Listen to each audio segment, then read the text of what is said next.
Ang kwento ni Tomby. Ang kwentong ito ay hango sa totoong buhay. Mula ito sa isa nating tagapakinig na itago na lang natin sa pangalang Alan. Walang eksaktong taon. Cavite. Si Alan ay nakatira sa isang lugar sa Cavite na may kumakalat na kwento tungkol sa isang matandang lalaki na tumutupad ng hiling sa itaas ng bundok na malapit lamang sa kanila.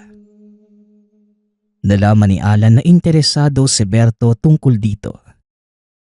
Kahit na anong pigil niya ay ayaw ni Bertong pakinggan si Alan. Kahit na maraming sabi-sabi sa lugar na ang bundok na yon ay napapaligiran ng mga nilalang na hindi nabibilang sa ating mundo. Marami pa ring binalak na umakyat at sinubukang humiling. Ngunit kung hindi sila nawawala, natatagpuan naman sila sa ibaba ng bundok na wala ng buhay. Tadtad ng kalmot at puno ng kagat ang mga parte ng katawan. Palagi rin nila itong natatagpo ang labas ng bituka. Wala na ang utak maging ang puso. Natangay na rin ang isang nilalang o hindi kaya mabangis na hayop. Alam mo naman pare kung gaano kadelikado yung bundok na yun eh. Kung hindi mo pa naririnig kung ano yung nangyayari sa mga tao na tatagpo ang patay, pagkatapos nilang sumubok ewan ko na lang sa'yo. Wika ni Alan. Pare, alam mo namang yun lang ang pag-asa ko para gumaling yung nanay ko, hindi ba? Ilang doktor na ang pinuntahan namin dito sa baryo. Wala pa ring makahanap ng gamot ni nanay. Yun na lang yung pag-asa namin pare para gumaling si nanay Saka, baka makagawa pa ako ng 2 hiling. Malay mo, hihilingin ko na payamanin kami. O tayo, isasama kita syempre. Tugon ni Berto. Sigurado kung meron pang ibang solusyon dyan pare. Huwag ka munang gagawa ng kahit anong ikapapahamak mo.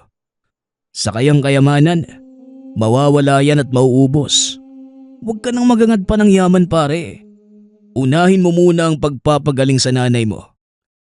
Kung may pera lang talaga ako, babayaran ko na ang utang ko sa'yo. Para madala mo sa eksperto na doktor ang nanay mo. Kaso, gipit din talaga kami. Wika ni Alan.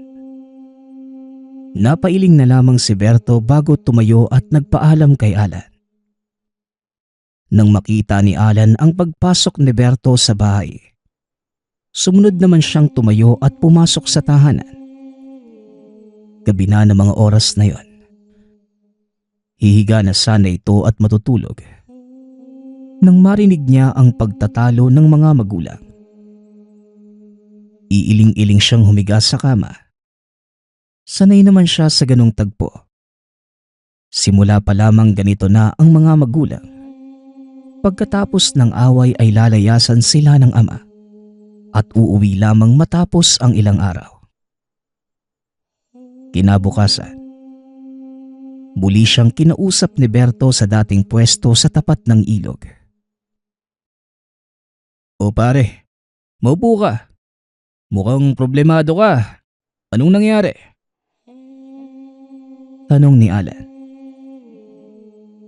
Pinalita ni tatay na may trabaho na daw siya. Pero kahit gaano kaganda ang balitang yun pare, napapansin naming mas lumalala si nanay. Mukhang kailangan ko na talagang subukan yung plano ko pare. Kahit anong gusto kong dalhin si nanay sa ekspertong doktor, kagaya ng sinabi mo, kulang na kulang ang pera namin. Tugon ni Berto. Ito na naman tayo Paulit-ulit na lang tayo. Sabi ng maaari mong ikamatay yung pagpunta sa bundok na yung pare. Kahit hindi ko pa nasusubukan. Base sa nakikita ko mga patay na katawan, delikado ang bundok na yung pare. Baka imbes na makahiling ka, ikaw pa mismo ang mamatay. Kaya nga sana, magpapasama sana ako sa'yo. Para at least, kahit mamatay ako, merong uuwi sa amin at nakakasigurado kung babantayan mo naman ang pamilya ko kapag nawala ako, di ba? Kahit sa malayo, babantayan mo sila. Wika ni Berto. Napakamot na lamang sa batok si Alan. Kahit anong ayaw niyang gawin ito, kaibigan niya si Berto at ayaw niya itong iwan. Malaki ang utang na loob niya kay Berto dahil sa perang pinahiram nito noon nung nasa bingit ng kamatayan ang ina. Siguro, oras na para bayaran ko yung magandang ginawa mo sa akin dati. Ay, ano pa nga bang magagawa ko? Kaibigan kita eh. Hindi naman kita matitiis. Kailan ba ang alis natin? Tanong ni Alan. Salamat pare ah. Bukas na bukas sana eh. Magpaalam ka muna sa mga magulang mo bago tayo umalis. Para alam nila kung saan tayo pupunta. Para na rin hindi sila magtaka kung bakit mawawala ka ng ilang araw. Tugon ni Berto. O siya sige, papayag yung mga yon. May tiwala sila sa'yo eh. Kaya malamang hindi na sila magdadalawang isip na payagan ako. Muling wika ni Alan. Matapos ang usapan na yon, dali-daling umuwi si Alan. Dumiretso kagad ito sa ina upang sabihin ang pag-alis bukas. Nahihibang ka na ba, Alan? Kahit pinagkakatiwalaan ko ang kaibigan mo, hindi ko pinagkakatiwalaan ng lugar na pupuntahan niyo. Ay naku, Alan, nasisiraan ka na yata ng bait. Wika ng nanay ni Alan. Nay, kasama ko naman po si Berto. At yung mga pumupuntang tao doon sa bundok noon, nag-iisa lang sila. Mas maililigtas namin ang isa't isa kung kaming dalawa ang pupunta. Saka hindi nyo ba naaalala yung ginawang pagpapairam ng pera ni Berto sa atin? Na hanggang ngayon, binabayaran pa rin natin. Yun yung nagsalba sa buhay mo noon na eh. Tugon ni Alan. Napabuntong hininga na lamang ang nanay nito nang maalala ang sinabi ng anak. Ilang minuto pang pagpuwersa ang ginawa ni Alan bago tuluyang pumayag ang ina. Bago sumikat ang araw, nakahanda na ang mga gamit ni Alan na kakailanganin sa paglalakad. Tubig, pagkain, flashlight, first aid, kutsilyo at iba pa. 4:00 ang usapan nila ni Berto. Magkikita sila sa labas lamang ng bahay nito. At dahil magkatabi lamang sila ng bahay, pagkalabas ni Alan ay nakita na niya sa labasan si Berto. Naglakad na sila paakyat ng bundok.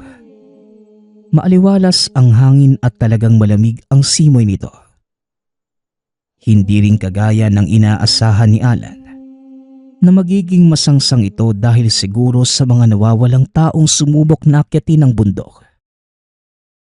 Tahimik ang paligid. Sa katunayan, mga huni ng ibon lamang ang maririnig. Mga yapak nila sa tuyong dahon ang nagsisilbing ingay sa paligid. Wala silang nararamdamang kahit anong kakaiba sa paligid. Wala rin silang nararamdamang nakamasid sa kanila habang naglalakad. Tumaas na ang araw nang nasa kalagitnaan sila sa pag-akyat. Naisipan nilang magpahinga na muna at kumain. Ang mga matataas na puno ang nagsilbing silong. Mga dahon nito ang nagsisilbing takip laban sa init ng araw. Hindi kagaya ng sabi-sabi ng marami. Hindi naman masyadong madilim sa kakahuyan. Lumulusot pa rin ang sinag ng araw na nagsisilbing liwanag. Kahit nagaano kakapal ang mga dahon sa puno. Alam mo pare, hindi naman pala gaano kadilim dito no? Kung hindi lang talaga dahil sa mga sabi-sabing delikado ang bundok na ito. Magandang lugar to para mag-hiking at picnic. Wika ni Berto. Oo nga eh. Pero hindi na masamang mag-iingat, alam mo na. Meron pa rin mga natagpuang bangkay sa baba ng bundok na to. Tugon ni Alan. Napatango na lamang si Berto. Bago iligpit uli ang gamit, sinimulan muli ang paglalakad. Nagsisimula na naman ang paglubog ng araw. Nakikita na nila ang pinakataas ng bundok. 8:00 na ng gabi na makatungtong na sila sa taas. Nakita nila ang 2 malaking puno na nasa pinakadulo nito. Sa gitna ng 2 puno ay may isang maliit na kubo. Hindi pa man sila nakakapasok. Nakita na nila ang isang matandang lalaking nakaupo sa sahig. Nakapikit sa harap ng isang lamesa. Nakasuot ito ng isang puting damit at pinares ng puting maluwag na pantalon. Ako na ang papasok, Alan. Para makatakbo ka kung may gagawin man ito sa akin. At kaagad kang makatawag ng tulong. Wika ni Berto. Huwag kang manakot pare. Magiging maayos ang lahat. Sasama ako sa loob pare. Para may kasama ka. Baka ano pang gawin nun sa'yo eh. Tugon ni Alan. Napabuntong hininga si Berto at tumango na lamang. Sabay silang naglakad papunta sa loob ng bahay ng matandang lalaki. Isang hakbang pa lamang nila sa loob ng bahay nito. Kaagad na itong dumilat at tumingin sa kanila. Ikaw ba ang lalaking sinasabi nilang tumutupad ng hiling sa lugar na ito? Tanong ni Berto. Maupo ka, binata. Oo, ako nga. Dahil narating mo ang aking tahanan, bibigyan kita ng isang kahilingan na maaari kong tuparin. Mabili ka. Ang kagalingan ng iyong ina na kahit kailanman, hinding-hindi na kayo magkakasakit pa. Maraming pera o pagsikat. Mamili ka. Ano ang iyong pipiliin? Tanong na matandang lalaki. Pare, piliin mo na yung pamilya mo. Kagaya ng sabi ko sa'yo, yang yaman sa kakasikatan, hindi yan mananatili sa buhay mo. Mawawala at mawawala rin yan. Mungkahi ni Alan. Napatigil si Berto at nagdadalawang isip. Nais niyang gumaling ang ina ngunit sinabi ng isipan niya na mas gusto niyang yumaman. Pare, ano ba? Hoy, huwag mong sabihing pipiliin mo ang yaman ha. Mapagtatrabahuhan natin yan pare. Pero yung kalusugan at paggaling ng nanay mo, walang-wala tayong magagawa dun. Kaya humiling ka na. Wika ni Alan. Alam mo pare, kapag yumaman ako, madadala ko yung nanay ko sa isang doktor na magaling. Mayaman na nga ako eh. Mapapagamot ko pa siya. Tugon ni Berto. Ikaw na nga ang nagsabi na bihira ang sakit ng nanay mo, di ba? Paano kung walang doktor na makahanap ng lunas sa sakit niya? Muling wika ni Alan. Mukhang hindi pa kayo handa sa inyong desisyon. Bumalik na lamang kayo kung napag-isipan nyo na ang inyong nais na hilingin. Sabat na matandang lalaki. Hindi ba pwedeng humiling ka na lang din, Alan? Para dalawa ang pwede nating makuha. Tugon ni Berto. Sa inyong dalawa, isa lamang ang pwedeng humiling. Dahil ngayon lamang ako nakakita ng 2 magkasamang pumunta dito. Iisa lang ang pwedeng humiling sa inyo. Kaya umalis na kayo. Pag-isipan niyo muna kung ano ang pinakanais ng inyong puso. At yun ang aking tutuparin. Wika ng matandang lalaki. Hindi, hindi. Nakapag-isip na ako. Nais kong hilingin ang kayamanan. Payamanin mo ko. Maging ang pamilya ko. Wika ni Berto. Nakakasigurado ka na ba sa pasya mo, iho? Hindi ko nararamdaman na yan ang gusto ng puso mo. Huwag kang magpapadala sa mga bagay na hindi mananatili sa iyong buhay. Habang buhay. Tugon ng matandang lalaki. Sigurado na ho ako. Kayamanan ang inihiling ko. Muling wika ni Berto. O siya, sige. Ibinibigay ko na sa iyo ang iyong hiling. Pagka-uwi mo, humiling ka lang ng pera at magkakaroon ka na. Wala itong limitasyon. Pagkarating mo sa bahay, doon lamang magsisimulang gumana ang hiling mo. Umalis na kayo at umuwi. Tugon ng matanda. Nakangiting tagumpay si Berto habang naglalakad papalabas ng tahanan. Ngunit napailing na lamang si Alan. Hindi ito sang-ayon sa pasya ng kaibigan. Ngunit ano nga bang magagawa niya kung nahiling na ito ni Berto? Ilang oras na silang naglalakad. Maghahating gabi na at hindi nila mahanap ang daan pa uwi. Anumang ikot nila kahit pababa pa, tila hindi sila makababa ng bundok. Ano ba yan, pare? Bakit parang hindi yata tayo makababa sa bundok na to? Saka parang nanggaling na tayo rito ah. Huwag mong sabihin naliligaw na tayo. Wika ni Alan. Hindi yan, pare. Magtiwala ka lang. Mahanap rin natin yan. Ngayon pa ba ako mawawala kung kailan yayaman na ako? Di pwede yun, pare. Sayang ang pagod nating dalawa. Tugon ni Berto. Sinubukan pa muli nilang lumabas sa kakawian sa bundok. Ang sinag ng bilog na buwan ang nagsisilbing liwanag sa daan. Napatigil sila sa pag-akbang nang may marinig silang kaluskos sa likuran. Napalingon sila dito. Nakita nila ang isang dambuhalang nilalang na may mahabang pangil. Matalas ang mga ngipin at mabalahibo. Tila isang asong nagkatawang tao. Isang malakas at malalim na sigaw ang pinakawalan nito na bumalot sa buong lugar. Kaagad namang kumaripas ng takbo ang dalawa.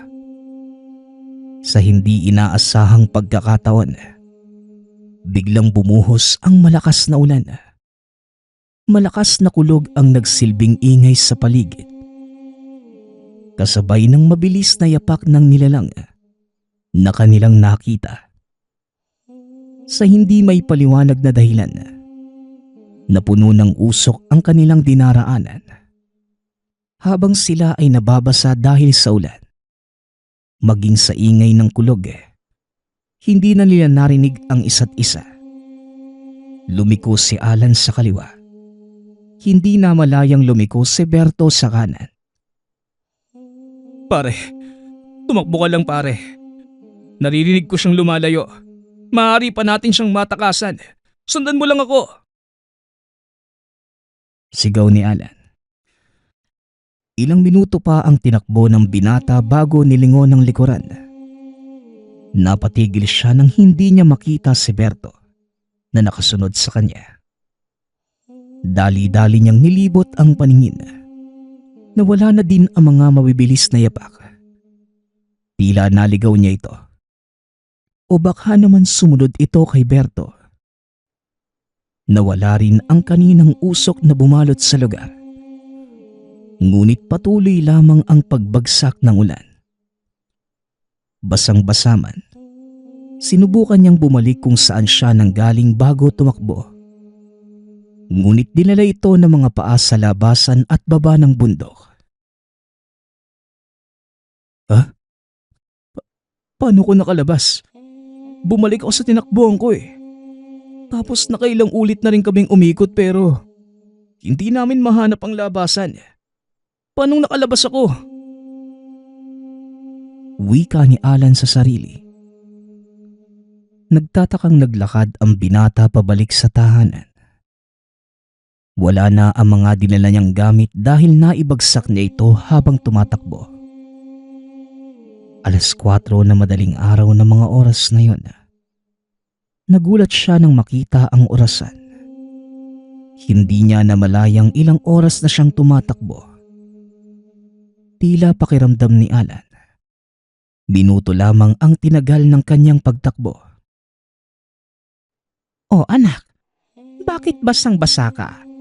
Hindi naman umuulan ha?" Tanong ng ina. "Anong hindi ma? Ang lakas nga po ng ulan kaya nga ako nabasa eh. Hindi ko nga pala kasama si Berto. Dahil sa lakas ng ulan sa bundok, hindi ko na malayang nagkahiwalay kami. Tulungan mo ko ma. Hanapin natin si Berto." Tugon ni Alan. "Nawawala ang kaibigan mo. Magbihis ka nga muna doon at baka magkasakit ka. Sasabihin ko lang to sa barangay nang matulungan tayong maghanap." "Pakibilisan po ma. Sa tingin ko, tumatakbo pa yun si Berto sa kakahuyan eh. Baka hinahabol pa yun ng nilalang na nakita namin. Pakibilis po ma." Pagmamakaawa ni Alan, tumango lamang ang ina at patakbong lumabas ng bahay.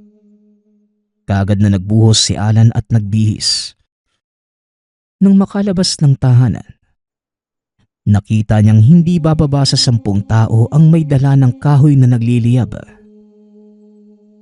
Napagpasyahan ng barangay na oras na para pasukin natin ang gubat sa bundok para mahanap ang taong nawawala. Pang-10 na ang kaibigan mo sa mga taong nawawala sa bundok na yon. Wika ng nanay ni Alan. Mabilis na tumango si Alan nang nakangiti. Umaasang mahanap pa nila ang kaibigan.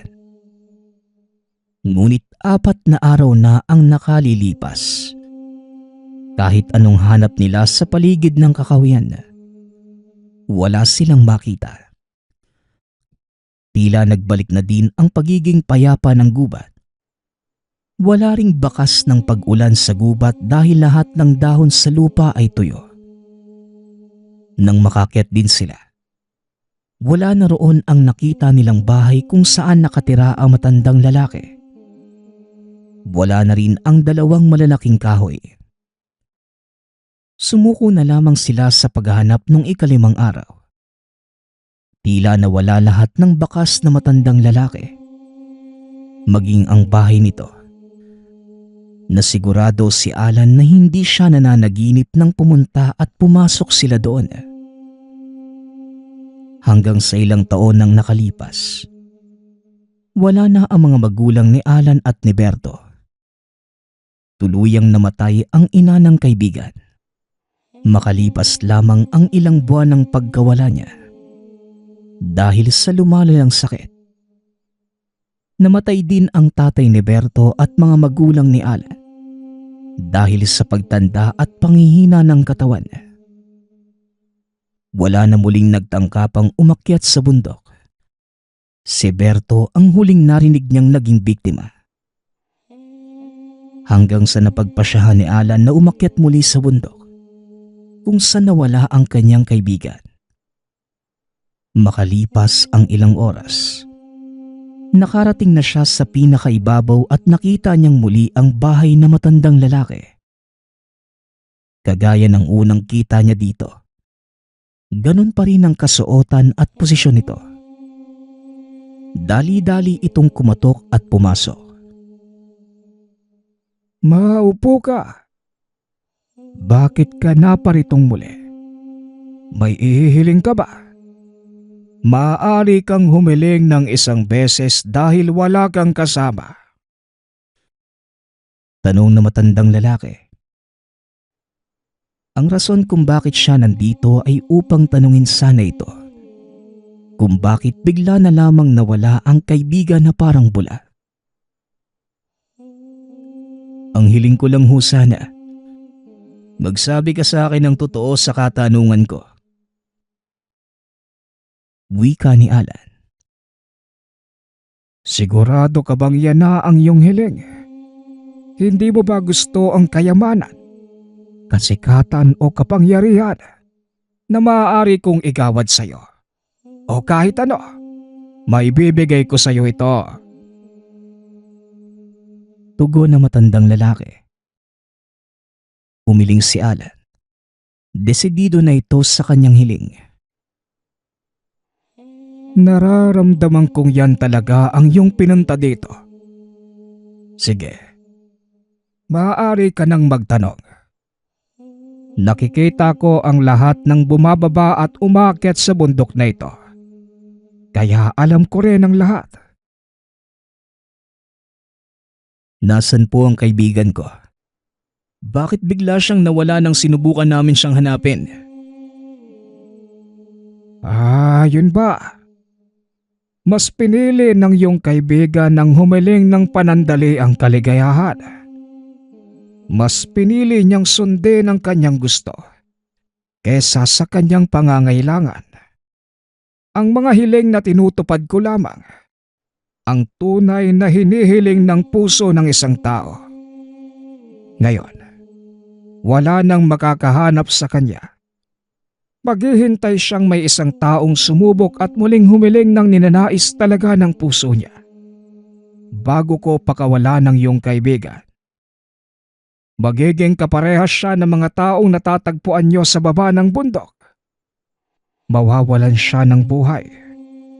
Yon ang kaparusahan sa kanyang pagiging makasarili at pag-isip lamang sa kanyang kaligayahan. Hindi niya inisip ang iba.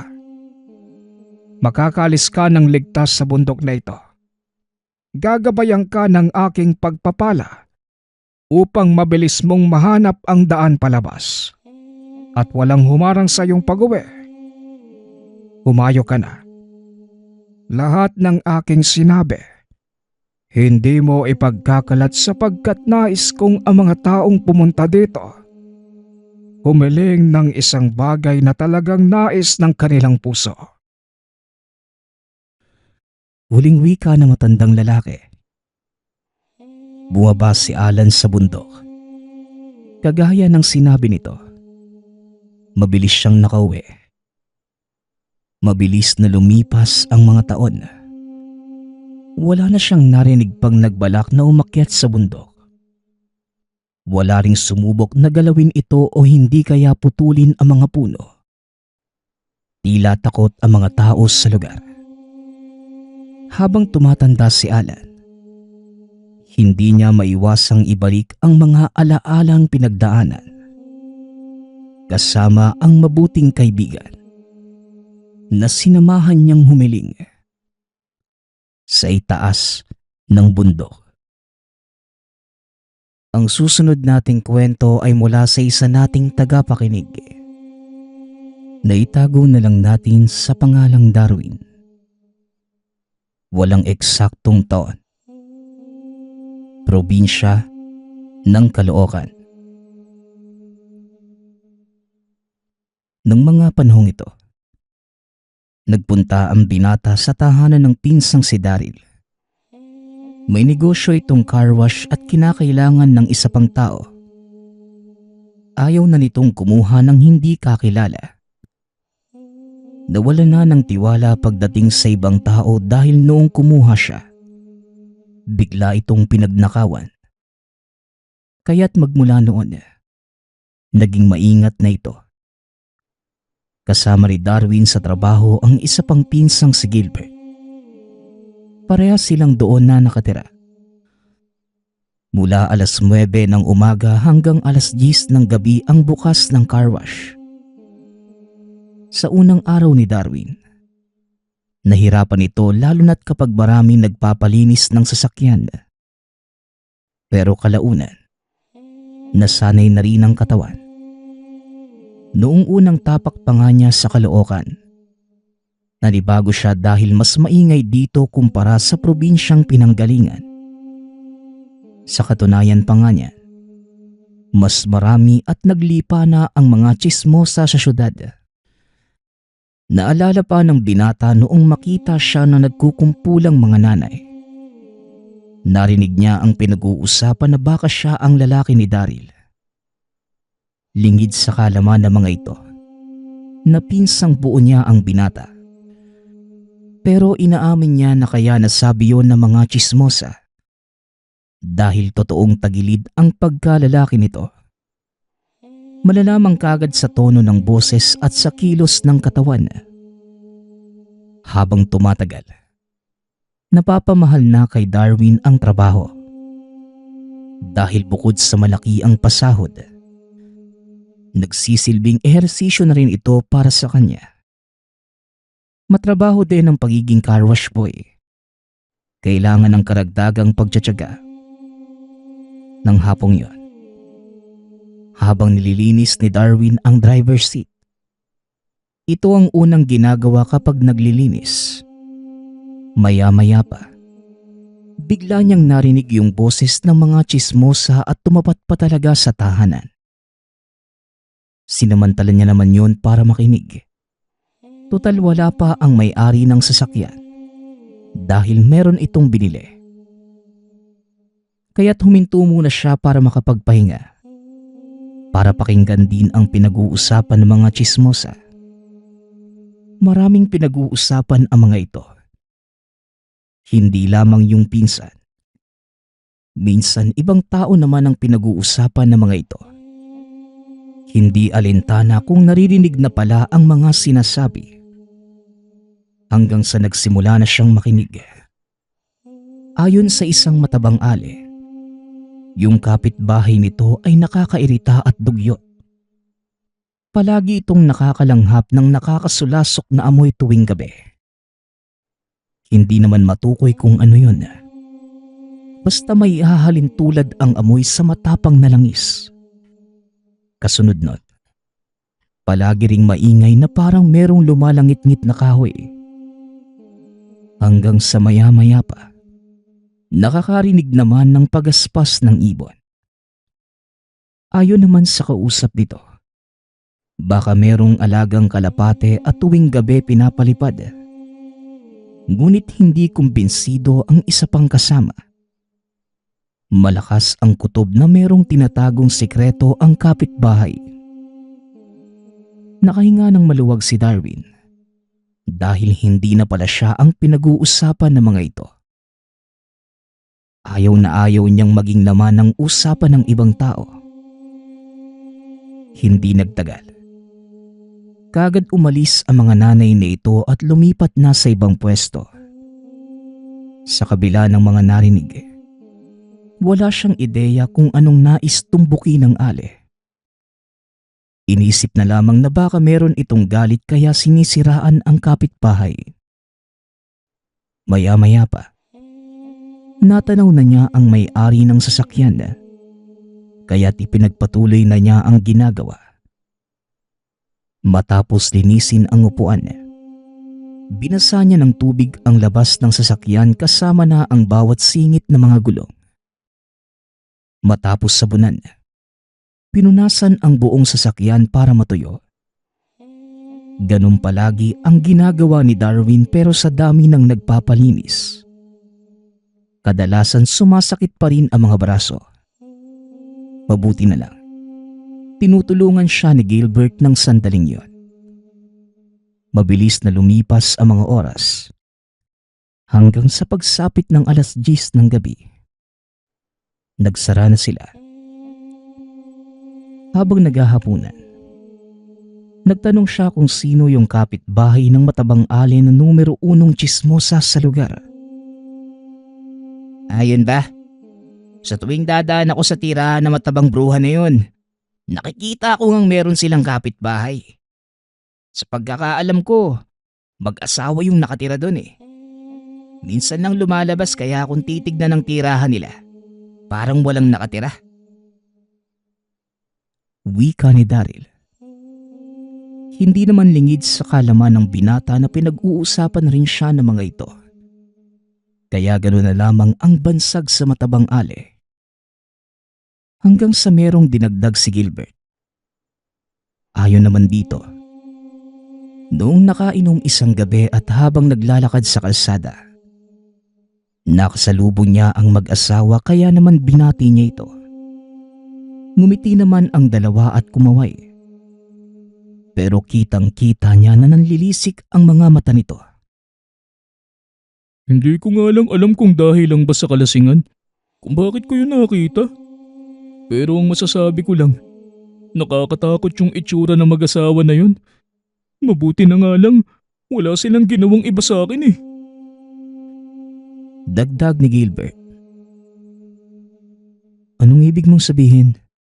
Aswang ba yung mag-asawa na yun? Tanong ni Darwin. Hindi ko alam.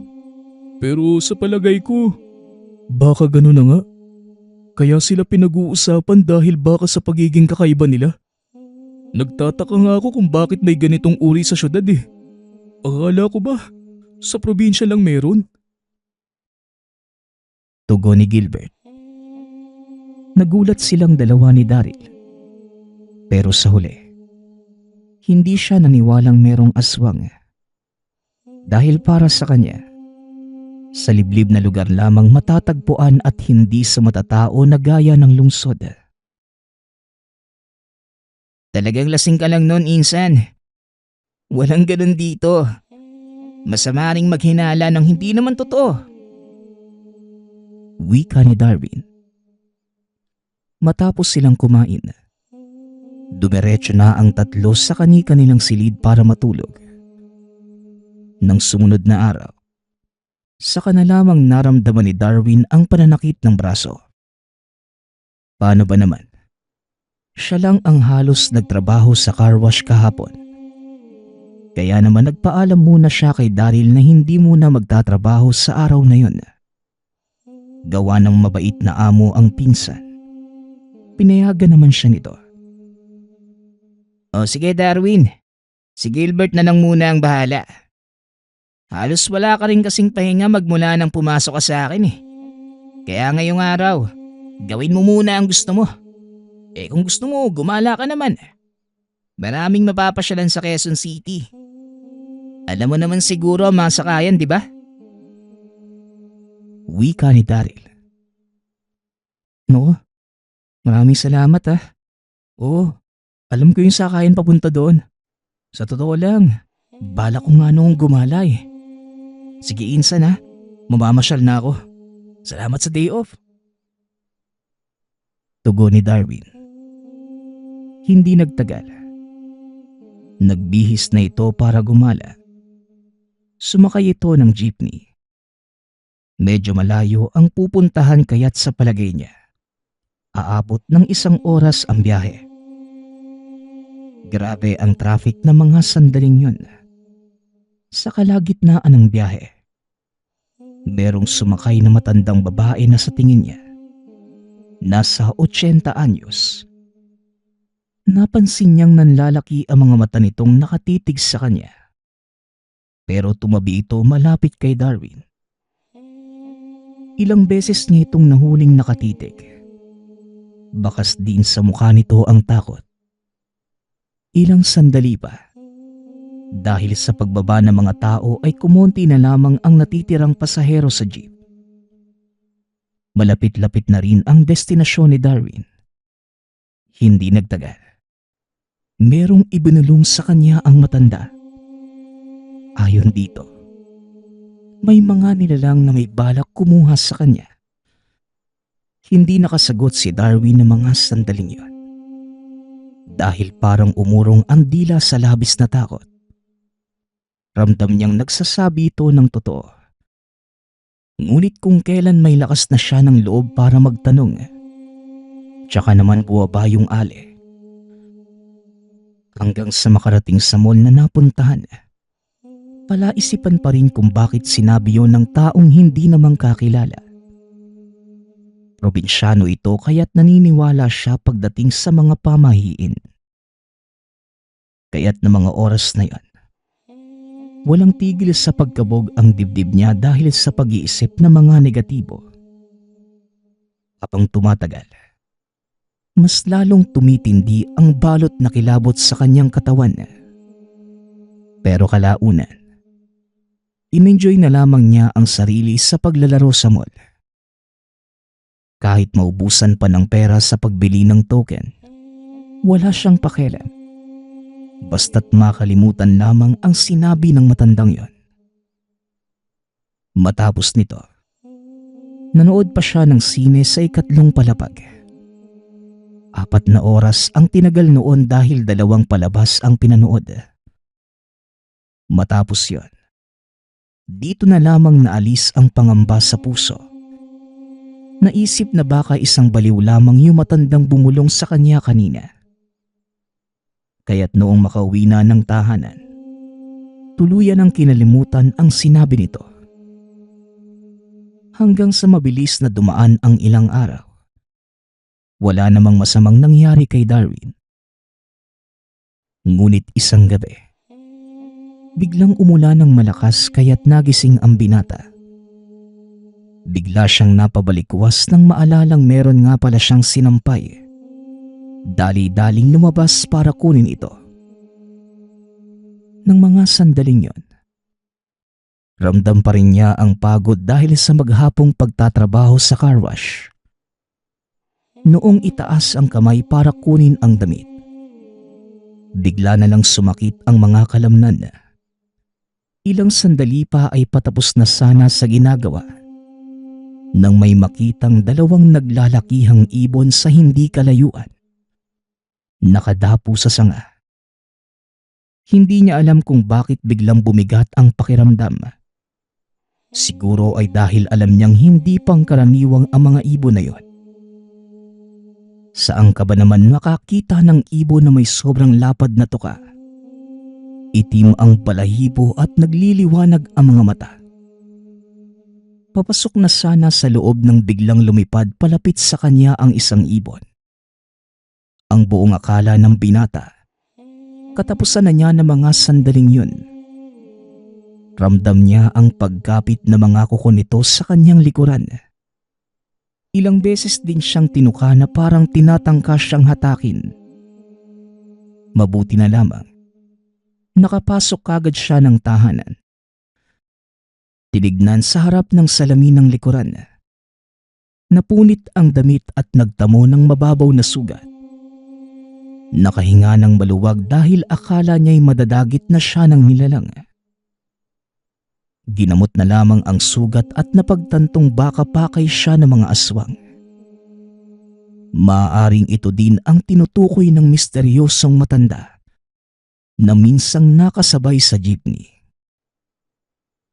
Kaya naman ng mga sandaling yon, nangangamba siya para sa sarili. Hindi rin ito gaanong nakatulog dahil sa pangyayari. Kinabukasan, habang nagtatrabaho, hindi sadyang nahawakan ni Gilbert ang sugat kaya naman. Napainda ito habang hawak ang likod. Teka pare, anong meron sa likod mo? Nasaktan ka na lang bigla? Tanong ni Gilbert. Kagabi kasi, habang kinukuha ko yung mga sinampay ko, meron akong nakitang 2 naglalakihang ibon. Inatake ako ng isa. Nakalmot ako sa likuran. Malakas ang kutob ko, Bert. Hindi sila ordinaryo. Pagpapaliwanag ni Darwin. Anong ibig mong sabihin? Mga aswang yung nakita mo kagabi? Tanong ni Gilbert. Kaya naman napatango na lamang siya bilang pagsagot ng oo. Maya-maya pa ay biglang nagsalita ang pinsan. Naku, yan na nga sana yung ibabalita ko ngayon kaya kita tinapik.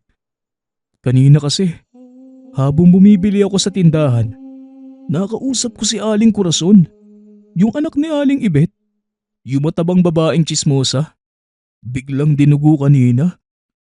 Kagabi pa pala nakakaramdam ng pananakit at pagpintig ng tiyan. Akala nila sumisipa lang yung sanggol, kaya hinayaan lang nila. Tapos nung umaga, ayun, dinudugo na. Namatayan nga rin sila ng alagang aso eh. Mukhang hindi tao ang pumatay, kaya tumawag na sila ng manggagamot. Ayon sa matanda, pagkatapos magtawas, aswang ang may gawa at nawala din ang sanggol sa sinapupunan. May malaking galit ito kay Aling Bet eh. Kaya nadamay ang pamilya at pati yung alaga nilang hayop. Pagsasalaysay ni Gilbert. Sino kaya yung aswang dito sa lugar? Huwag mong sabihin yung... Naputol ang pagsasalita nito nang biglang sumabat si Gilbert. Ayon dito, tama ang palagay ni Darwin. Yung mag-asawa ang may gawa nito sa pamilya ni Aling Ibet, batay sa sinabi ng albularyo. Paano ba naman? Ipinagkakalat nito sa lugar na ganun nga silang klaseng nilalang. Naipon ang galit nito hanggang sa umabot na sa sukdulan. Kung ganun pala, bakit pati ako nadamay? Nananahimik lang naman ako dito ah. Teka, nasa na ba yung mag-asawang yun? Kahit na ganung uri sila, hindi ako natatakot na kumprontahin sila. Wika ni Darwin. Pero ang sabi ng pinsan, wala na ang mag-asawa sa lugar. Lumipat na at walang may alam kung saan. Kaya't na mga oras na yon, hindi mapakali si Darwin. Paano na lamang kung gabi-gabi siyang gambalain ng mga ito? Ngunit pinilit niyang kumalma. Sinabi sa pinsan na maglagay na lamang ng mga pangontra. Bagay na sinang-ayunan naman ni Gilbert. Pagsapit ng hapon, pinahinto muna siya ni Daryl sa paglilinis ng sasakyan at inutusang magluto. Habang naghihiwa ng bawang, biglang nanakit ang ulo niya nang malanghap ang alingasaw nito. Napahawak sa sentido dahil sa matinding pagkirot. Pakiramdam niya, pinahihirapan siya ng amoy ng bawang. Ang totoo, may ilang linggo na rin itong nararanasan ni Darwin magmula nang mamasukan sa pinsan. May pagkakataon na siya ang nakatoka sa pagluluto. Kada naghihiwa ng bawang ay kung ano-ano ang nararamdaman niya. Pero na mga sandaling yun, pinilit niyang maghiwa ng mga sangkap. Hindi nagtagal. Natapos na rin sa wakas. Noong kinuha naman niya ang karne, bigla naman siyang nakaramdam ng pagkatakama. Iba yung naaamoy sa karne na para bang gusto niya itong lantakan ng hilaw. Hindi din niya mapigilan ang pagtulo ng laway. Pero nilabanan ang pagkagutom at pinilit na magluto. Hindi maintindihan ni Darwin kung bakit ito nangyayari sa kanya. Kaya naman pagkatapos ng ginagawa, biglang sumagi sa isipan na tawagan ang ina sa probinsya. Yun nga ang ginawa ng binata. Maya-maya pa ay nakausap niya na ang ina sa telepono. Nakumusta siya nito at natanong kung bakit napatawag. Hanggang sa sinabi na niya ang ilan sa mga nararanasan. Nay, magmula pa nung pagkabata, nararamdaman ko na ito. Sa tuwing nakakamoy ako ng bawang nangihina ako. Pero mas lalong tumindi po ngayon. Kani-kanina lang na eh. Parang binibiyak ang ulo ko. Para ako mamamatay kung hindi lang ako nagtakip ng ilong. Tapos noong nakaraan lang po, muntik na akong mabiktima ng aswang. Ano po bang nangyayari sa akin ay? Para na ako mababaliw eh. Wika ni Darwin. Saglit na natahimik ang ina. Hanggang sa maya-maya pa, Meron itong ipinagtapat na labis niyang ikinagulat. Isa lamang pala siyang ampon at hindi tunay na mga magulang ang nakagisnan. Ayon sa ina, anak siya ng mag-asawang aswang at pinaampon lamang siya noon. Pero kalaunan, binabawi rin ngunit nilayo siya ng kinamulatang ama't ina. Hindi lubos akalain ng ginang na sa pagpunta ni Darwin sa Caloocan, dito pa niya matatagpuan ang tunay na mga magulang. Naramdaman siguro ng mga ito na siya ang anak. Dahil sa nalaman, bigla niyang binabaan ng ina. Hindi niya akalaing ampon lang pala siya. Nakaramdam ito ng sama ng loob dahil sa pagsisinungaling.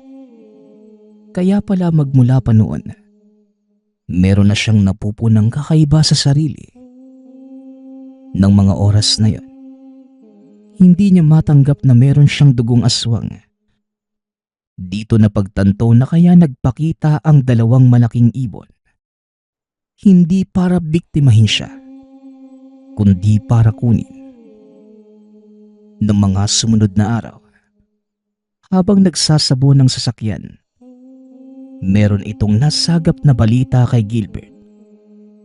Ayon dito, yung pangalawang tsismosa sa lugar na si Aling Bebang, muntik nang malapa kagabi ng dalawang naglalakihang aso. Habang naglalakad sa daan niya, ang buong akala nito ligtas na sa lugar. Pero kani-kanina lang bigla namang dinapuan ng lagnat ang anak nito. Kaya naman pinatawas ito sa albularyo. Ang lumalabas na resulta, naghihiganti yung mag-asawang aswang dahil sa pagiging tsismosa ng ale. Namarkahan ng anak nito. Kailangang humingi ng tawad ng ginang sa paninirang puri na ginawa. Humingi naman ba ng tawad si Aling Bebang? Tanong ni Darwin. Yun nga yung problema eh. Wala na kasi dito sa lugar yung mag-asawa. Pero matigas yung ulo ni Aling Bebang. Sabihin pa namang hindi siya hihingi ng tawad. Kahit makita pa niya yung dalawa. At yun naman ang totoo. Tugon ni Gilbert. Palibhasa, wala pa itong nalalaman tungkol sa tunay na mga magulang ni Darwin. Nang sumunod na araw, muli silang may nasagap na balita. Ayon naman kay Gilbert, kagabi nahulog sa creek ang isa pang tsismosa matapos habulin ng dalawang naglalakihang hayop. Mabuti na lamang may nakakita kaya't naiahon ito mula sa burak. Labis nang nababahala si Darwin sa mga nababalitaan. Oo't may mga kasalanan ang mga ito. Pero tutuloy siya sa nangyayari, lalo na't may nadadamay na inosente. Kaya naman, napagpasyahan niya kinagabihan na makipagkita sa tunay na mga magulang. Matatagpuan ito sa isang malawak na lote na puro talahib. Kitang-kita ng dalawang mga mata kung paanong yung dalawang itim na baboy unti-unting naging tao sa pagtama ng liwanag ng buwan sa balat. Alam na po ninyo na ako ang matagal ninyong hinahanap, no? Nakipagkita ako para makipagkasundo na sana matigil na ito. Wag naman sanang umabot sa puntong kamatayan na ang iganti ninyo. Mga tao pa rin sila na dapat mabuhay. Kahit na minsan, nagiging salot na sa lipunan dahil sa paggawa ng mga kwento na ikakasira ng iba. Nakikiusap po ko. Tama na po. Unawain na lang po natin yung mga taong katulad nila. Wika ni Darwin. Hanggang sa magsalita yung tunay niyang ama. Ayon dito, kailangang maturuan ng leksyon yung mga ganitong klaseng tao. Ang mga katulad nila ay nakakaperwisyo ng tahimik na buhay. Kaya yun na lamang ang kanilang binabalik. Pero merong naging kondisyon ang ina ni Darwin. Titigil na lamang sila sa paghihigante kung sasama siya sa kanila bilang pamilya. Kaya naman pumayag na lamang ang binata para sa ikakatahimik ng lahat. Sa pagsama ni Darwin sa mga magulang, nalaman niyang sa ibang lugar na pala nangungupahan ang mga ito. Isinekreto niya ito sa dalawang pinsan dahil hindi niya alam ang mangyayari sa oras na mabulgar. Nagpatuloy pa rin naman siya sa pagtatrabaho kay Daryl. Pero kapag may oras, palihim siyang bumibisita sa ama't ina. Nalaman niyang hindi naman pala sila totoong masama. Namumuhay lang di nakagaya ng isang normal na tao. At kung anong kinakain ng nakakarami, yun lang din ang ipinanglalaman sa sikmura. Kaya nga lang, naglipa na ang katulad nila Aling Ibet at Aling Beba. Kahinaan pa naman ng mga katulad nila ang maging masama sa oras na magalit. Kaya ang payo ni Darwin sa mga taong nasa paligid, iwasang pag-usapan ang buhay ng iba. Maging matalino at huwag magpakalat ng ikasasama ng ibang tao. At palaging tandaan na mabuting kapitbahay ang mga aswang. Huwag lamang aalipustahin at gagalitin. Nagpapasalamat nga pala ako sa lahat ng sumusuporta sa ating channel. Nawa ay patuloy niyong suportahan at pakinggan ang ating mga kwento. Hanggang sa muling pakikinig. Paalam.